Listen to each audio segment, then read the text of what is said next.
Hi folks, welcome back to The Addicted Bookworm. Happy Wednesday. Alright, before I begin, I do have my impression of my Kobo first week already done because I'm off today, but I generally sleep pretty late because I am off and my brain knows I don't have to get up. But I am off today, so I'm very happy about that. But yeah, I am really super excited about, being off and not have to take orders and not have to wash dishes or anything like that. So we're doing my 4-week review or impression video of my Nook Glowlight 4. And for people that are new to my channel, I've got several new subscribers. This is the Ocean Teal edition. This is the one that I bought mainly because it was pretty, but also because the Nook Glowlight 4 does not allow you to listen to audiobooks. And as somebody that used to be really big in audiobooks when I was in my 20s, maybe late 20s, I'm not so big for audiobooks now. So the Nook Glowlight 4 is different from the Nook Glowlight 4 Plus because not only because it's a bigger screen, but also because you can listen to audiobooks on the Plus. This one is just for reading books. And, hold on a second. So I'm not going to, so I'm going to go ahead and turn this on, because I know for people that are new to my channel, they probably have not seen the screen of a Nook.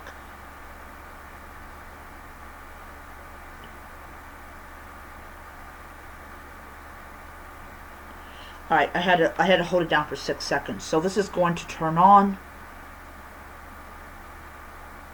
Yeah, okay, there it is. It's doing it.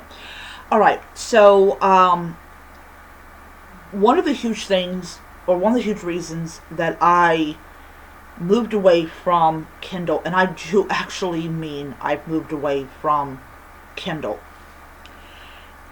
is because of their practices, because of how they conduct business, a lot of the stuff that they do,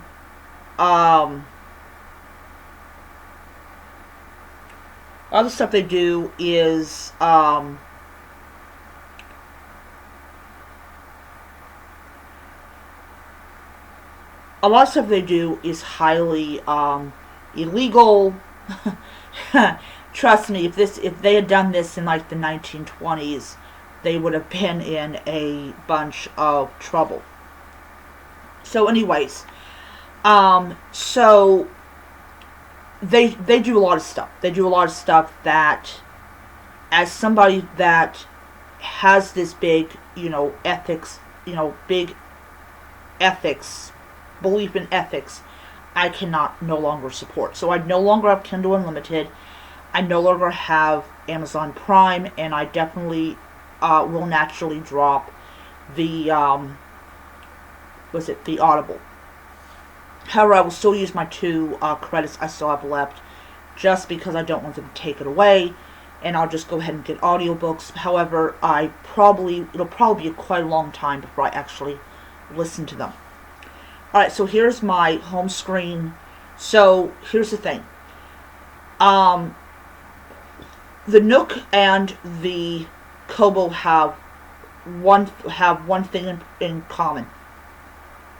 They will show you the books that you have. The difference between the Nook and the Kobo is that the Nook has these. Now, this is not really a big deal. Now, if you go on the app,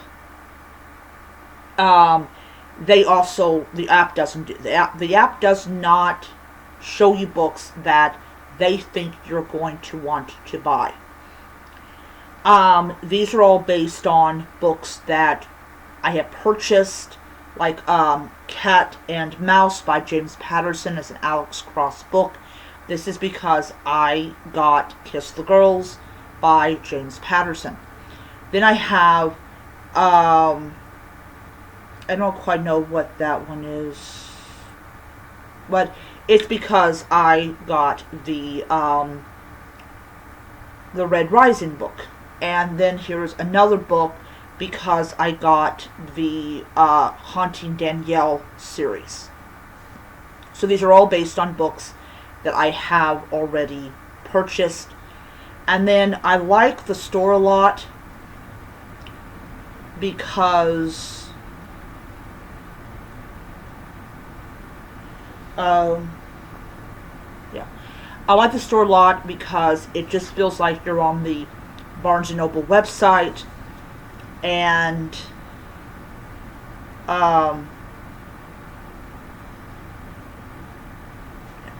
this is like the Daily Find, which is like, their way of saving you a little bit of money, and then you have like the categories. The in button down here is the actual button, so you just press it and it gets you right back to your screen. So yeah, I mean, I love it. I love this Nook a lot. Another big thing that makes this Nook very appealing is the page turn buttons here.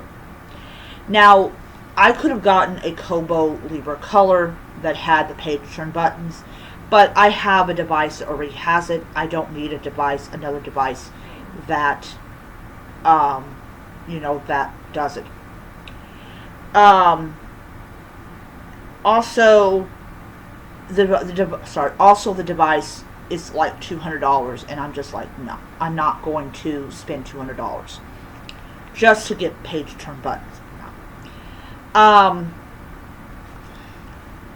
But yeah, so the Nook is great for me, and 4 weeks into having this device, even though I didn't use it like last week, like I used it like Monday, Tuesday, and then a little bit of Wednesday, and then of course I had, when my Kobo came in, I had to set it up and use it. But one another thing that I really do like about this device is I did not have to pay any money for this case because I bought it like a year or two ago, and I had not realized that the Nook Glowlight 4 Plus was larger then. So yeah, I learned my lesson on that. But still, I love the case, and I love the device that's inside of it. Sorry, I don't know why in the world I'm kind of having trouble pronouncing words. It's just stupid. But anyways, I've had this for 4 weeks now, and I am so satisfied with it. I like the fact that it is not a Kindle product. I like the fact that I'm not giving Amazon any money.